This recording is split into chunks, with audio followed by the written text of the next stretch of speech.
Israel Gaza में Hamas का सफाया कर रहा है।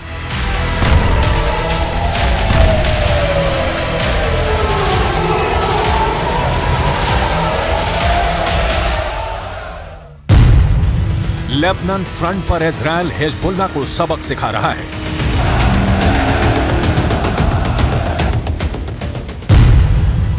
यमन के हूथियों को इजराइल भगा भगा कर पीट रहा है।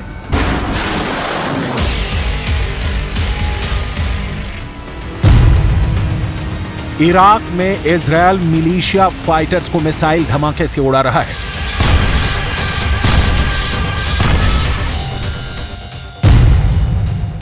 सीरिया में इजराइल सीरियाई विद्रोही फोर्स को एयर स्ट्राइक से धुआं धुआं कर रहा है।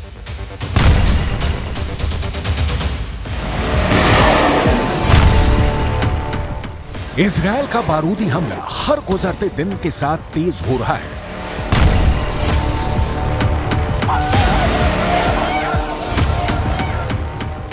मिसाइलों की मार बढ़ती जा रही है। अमेरिका के हथियारों से भी इजराइल को मदद मिल रही है, लेकिन इतने दिन गुजरने के बाद भी इजराइल अपने बंधकों को रिहा नहीं करा पाया है।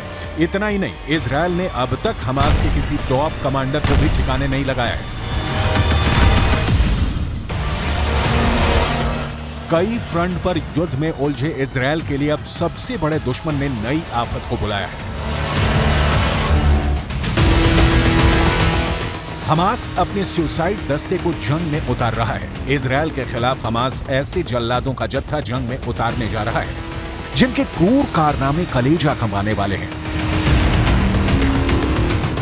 इजराइल की फोर्स भले ही कितने आधुनिक हथियारों से लैस हो, लेकिन दुनिया के सबसे बेरहम आतंकियों की टोली से निपटना उसके लिए आसान नहीं होगा, क्योंकि ये टेरर ब्रिगेड गोले, बारूद, मिसाइलें, टैंक किसी की परवाह नहीं करती। यही नहीं, युद्ध के कोई नियम कायदे भी नहीं मानते ये फिदाइन फाइटर। इन हैवानों को ना अपनी जान की परवाह है, ना इंसानियत से उनका कोई वास्ता है। सबसे पहले ये जान लीजिए कि युद्ध के बीच ये दहशतगर्द किन हथकंडों को आजमाकर विरोधी खेमे में खौफ पैदा करते हैं।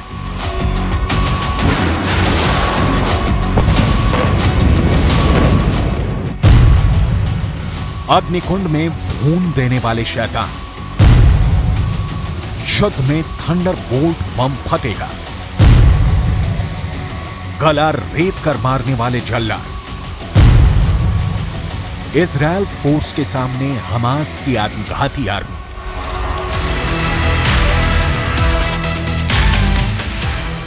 मतलब फिदाइन फोर्स, वही जो खुद को बारूद से बांधकर फट जाते हैं, वही जो शांति काल में नरसंहार मचाते हैं,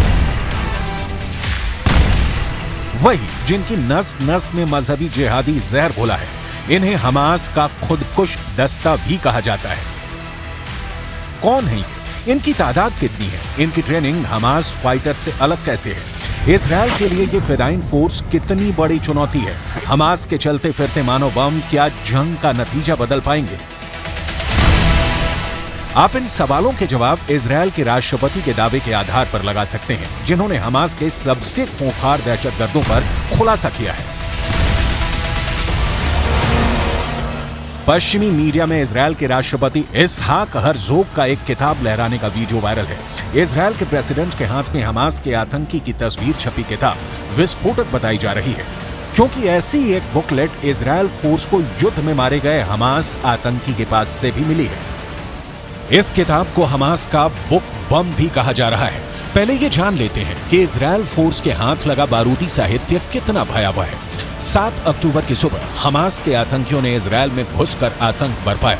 बेगुनाहों के नरसंहार के बाद हमास ने 200 से ज्यादा इजरायली नागरिकों को बंधक बना लिया।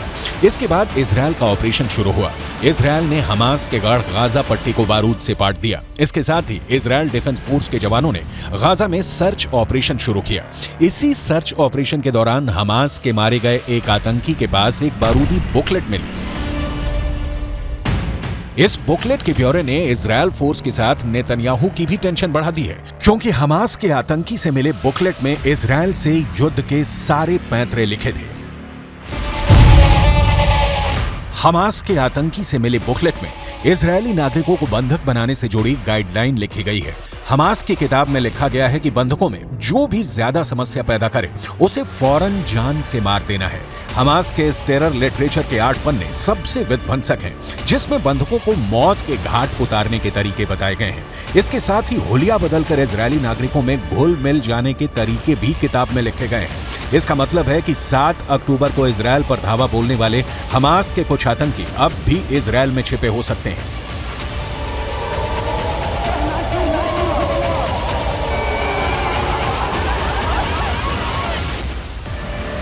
यही नहीं, अगर मुट्ठी भर आत्मघाती भी इजरायल में छिपे होंगे तो किसी भी मौके पर इजरायल में एक बार फिर बारूदी जलजला आ सकता है, क्योंकि हमास के बारूदी बुकलेट में इससे आगे क्या करना है उसे भी विस्तार से समझाया गया है। हमास आतंकी से मिले बुकलेट में गोलीबारी, ग्रेनेड के इस्तेमाल से इजरायल में अराजकता पैदा करने को चरणबद्ध तरीके से समझाया गया है। इसके आगे चैप्टर में गाड़ी को बारूदी बम बनाकर उड़ाने का आदेश दिया गया है। साथ ही बंधकों को लेकर कहा गया कि छोटे बच्चों से लेकर बुजुर्गों तक के हर वक्त हाथ पैर बांध कर रखा जाए। बुकलेट में बंधकों को शांत रखने के लिए उनकी आंखों पर पट्टी बांधने के निर्देश हैं। वक्त आने पर इन्हीं बंधकों को मानव घाल की तरह इस्तेमाल करने की बात लिखी गई है। बंधकों से बात मनवाने के लिए बिजली के झटके का इस्तेमाल करने के आदेश हैं।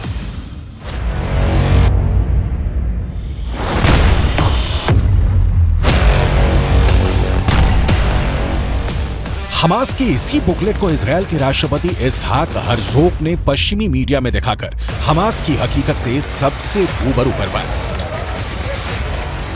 इजरायल के राष्ट्रपति ने इंटरव्यू के दौरान हमास की हैंडबुक की हॉरर स्टोरी भी सुनाई। इसहाक हर्जोग ने बताया कि हमारा सामना एक अत्यंत क्रूर और अमानवीय शत्रु से है, जिसे हमें बिना किसी दया के उखाड़ फेंकना है। ये लड़ाई इजरायल बनाम फिलिस्तीन या यहूदी धर्म बनाम इस्लाम नहीं है। ये लड़ाई इंसानों और मानवता के बारे में है। क्या हम अच्छे के साथ हैं या बुराई के साथ? हमास के खिलाफ युद्ध अपराध के सबूत के तौर पे इजरायल ने द वॉरियर्स गाइड हैंडबुक को पूरी दुनिया के सामने रखा है, जिसमें हमास के आतंकी आईसिस की तर्ज पर बेगुनाहों का कत्ल कर इस युद्ध में जीतने का मंसूबा पाल रहे हैं। इजरायल को यह भी यकीन है कि हमास के आत्मघातियों के लिए ये कोर्स और सिलेबस अब्दुल्ला बरगूती के लीडरशिप में तैयार किया गया है।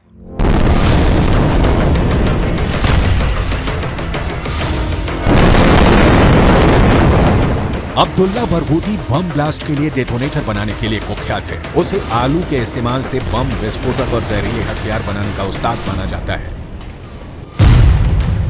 अब्दुल्ला बरगूती का जन्म 1972 में कुवैत में हुआ था। साल 1990 में दूसरे खाड़ी युद्ध के बाद अब्दुल्ला बरगूती जॉर्डन चला गया था। इसके बाद दक्षिण कोरिया में अब्दुल्ला बरगूती ने इलेक्ट्रॉनिक इंजीनियरिंग की पढ़ाई की। इंजीनियर बनने के बाद अब्दुल्ला ने जॉर्डन की नागरिकता ले ली। जॉर्डन में ही अब्दुल्ला ने टेरर ट्रेनिंग लेनी शुरू की। अब्दुल्ला बरगूती के बम बनाने की काबिलियत ने उसे हमास का चहेता बना दिया, जिसके बाद बरगूती को ईज अल दीन अल कासम ब्रिगेड के रैंक में शामिल कर दिया गया। अब्दुल्ला बरगूती ने हमास में सुसाइड बॉम्बर का दस्ता बनाने में सबसे अहम भूमिका निभाई। हमास का टॉप कमांडर बनने के बाद बरगूती ने एक बारूदी कारखाना तक खोल दिया था। बरगूती को साल 2003 में इजरायल ने गिरफ्तार कर लिया था। इजरायली नागरिकों की हत्या के जुर्म में बरगूती को 5200 साल के जेल की सजा सुनाई गई है। हालांकि इसी बरगूती के तैयार किए गए आत्मघाती हमलों के तरीके को हमास के आतंकी अमल में लाकर अब भी इजरायल में आतंक फैला रहे हैं। फिलहाल हमास के पास इजरायल के करीब 150 से ज्यादा बंधक हैं। इन बंधकों को टेरर हैंडबुक की गाइडलाइन के हिसाब से हमास में रखा गया। इजरायल के नागरिकों ने इस बुकलेट के रूल ब्रेक किए तो उन्हें जान से हाथ धोना पड़ेगा। सीक्रेट लोकेशन में हमास के टेरर चैम्बर में बंद इजरायली नागरिकों की रिहाई इसलिए भी बेहद मुश्किल नजर आ रही है कि उनकी करेक्ट लोकेशन अब तक नहीं मिली है। यानी इजरायल डबल ट्रैप में उलझा है। एक तरफ इजरायल में हमास के सुसाइड बॉम्बर्स के छिपे होने का खतरा है, दूसरी तरफ बंधक बने इजरायली नागरिकों के सिर पर फिदायीन हमलावर सवार है। ऐसे में इजरायल युद्ध को कब तक अपने पाले में ले आ पाएगा, कहना मुश्किल है।